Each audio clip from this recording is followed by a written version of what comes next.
Next जैसा कि हमने देखा था पीछे, ये जो हर्बर्ट है और मिस्टर वाइट है, they are playing a game.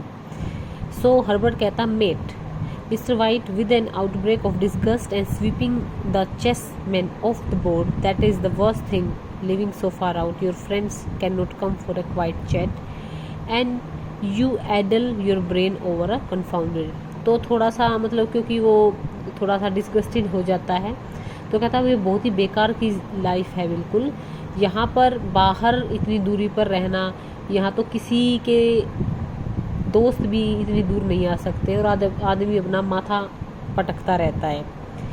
So Herbert कहता now father Morris will turn up all right. तो कहता है डैडी आप सुनिए, मोरिस जरूर आएंगे चाहे कुछ भी हो जाए।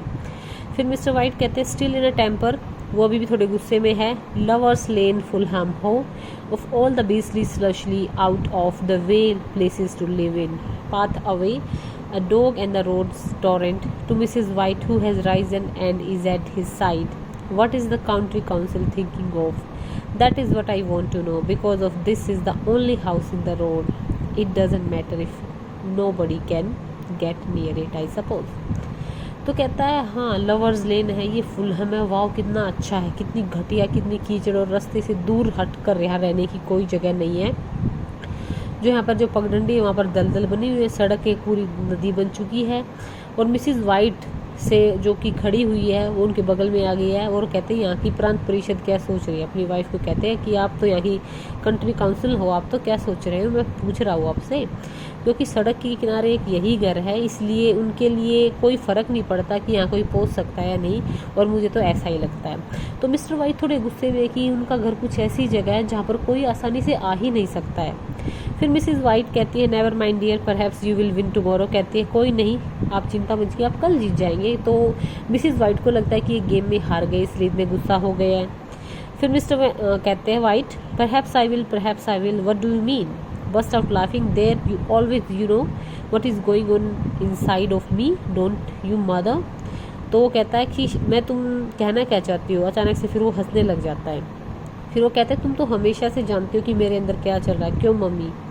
सो मिसिज वाइट कहते हैं और टू आफ्टर 30 ईयर्स जॉन। कहती है होना भी चाहिए, 30 साल बाद तो होना ही चाहिए।